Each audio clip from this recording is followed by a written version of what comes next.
Hello, I'm Joseph, and I'm in pajamas. But before I begin, I want to talk about my environment real quick. I bought this house like 8 months ago.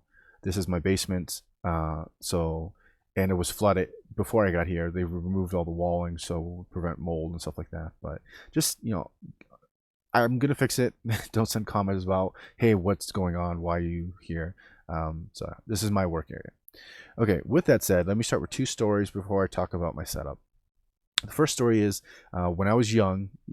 I think 16 was like the worst. But basically, when I was young, I had access to a computer. I used Blender back when they were called Not a Number. They released free software. You would use it, most of it was with a mouse because it was kind of awkward to use a tablet for that. So I would use a mouse, click a bunch of vertices, hurt my hand, go to school. It would be so bad I couldn't even hold a pencil in school to write. So my solution to this wasn't, hey, let's fix the ergonomics because I don't know any better. My dad gave me and had a desk setup that was very, very poorly um, like configured to anybody's body. So ended up becoming ambidextrous. I would use the mouse with my left hand. Even like clicking, I don't even need to change the clicking profile. I'm just so used to right click and it's just like it was dumb. I would start to write with my left hand. It is not a good solution. Don't become ambidextrous because you keep hurting your right hand. Just fix not hurting your right hand in the first place. Um, in my right hand, I have arthritis, and so I have a compression glove here. It's kind of like a hobo-looking thing. This is just probably from like excessive typing. Primarily all my typing is done with my left hand. Yeah, because of all these issues that happen with my right hand. These things are just like things that have compiled on that I've kind of worked around over the years. It's not really a good solution. And then the last thing is, it's about 3.5 years ago, I found I had congenital spinal stenosis. And these things I've always had, but I never really connected them together. Me raising my hands up, my hands will start to go numb. I have pains in my shoulder. So obviously nerves are being pinched in that position. My neck, when I had talked to a doctor about this because I got MRIs and X-rays and everything, is about the age of about a 7-year-old, and I'm 35. I have like another 35 years before I really technically have ever gotten to the point I'm at right now. So these things are even more important for me as they are for you.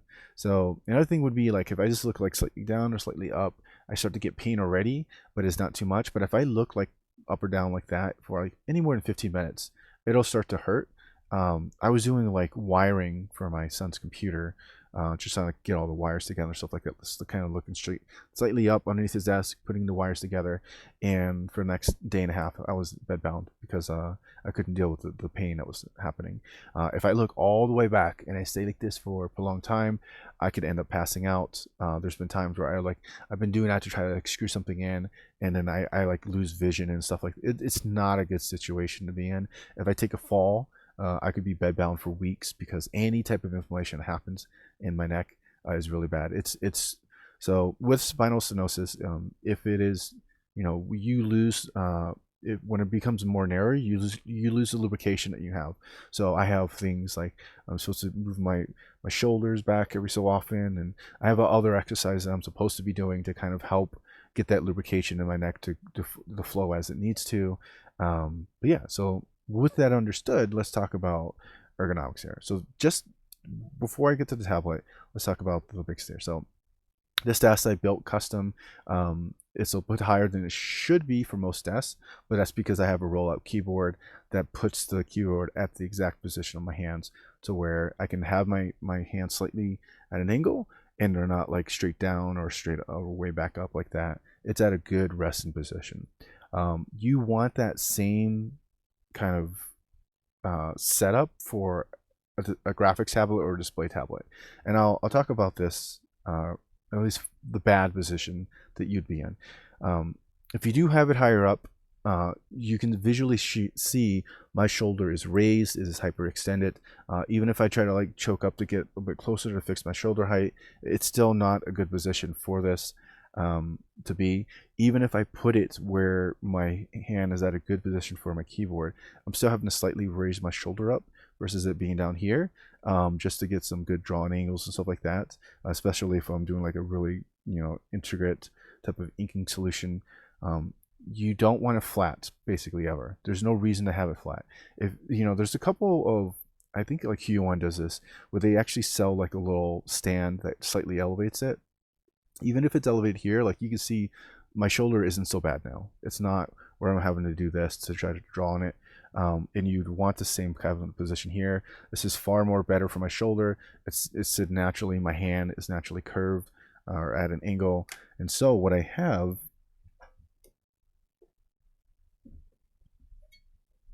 is a keyboard tray, and it articulates in multiple directions. So I can go there, I can put it flat. So I just have this slightly raised. That's a little too high. Slightly raised so I can have my tablet here. My mouse can stay on this side. I don't need that much room for my mouse because I don't do too much with it when my tablet's out. And then I'll have my keyboard next to it.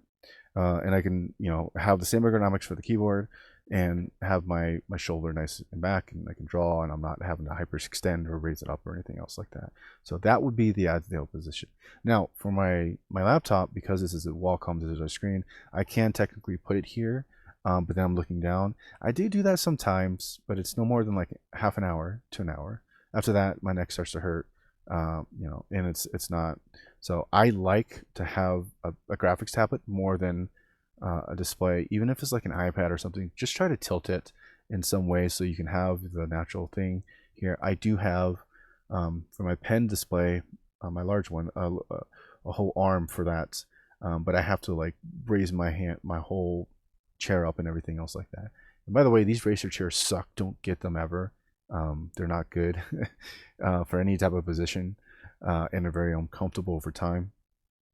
But yeah, I mean that's basically it. Just make sure your shoulder is nice and relaxed. Your arm is nice and relaxed, so you're drawing at a relaxed position.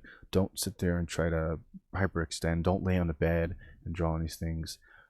It's just not a good thing over time. You're gonna be hurting yourself in ways that's irreparable, that you cannot change, and you have to be working around it. Now, you may have, so like this keyboard that I have here is 60%. It's a small keyboard. If you have a honking like this 104 key keyboard, and this is what I'll use for Blender, because it gives me all the numpads to get those shortcuts. If you ever tried Blender and like emulated numpad mode, it's a pain in the butt. But yeah, if you have that thing and it doesn't fit, just get a smaller tablet, or get a tablet that has a bunch of buttons. Huon and XP Pen has these versions where they'll have a couple of buttons here, but then they have like 24 buttons or 16 soft buttons on top that you have access to. So if you can't fit these things, you have at least a tablet that you can have that take you the position of the keyboard. And then again, you don't need a laptop stand. Just put up a couple books behind this thing. It doesn't need to be a complicated solution. Just try to get yourself in a good seating situation. And again, I prefer a pen tablet over a display, because then I'm not having to look down at it. If I do have a pen display, like my arm over here for my monitor, it's more set up like a drafting table and an easel than it is for kind of like a desk sitting situation.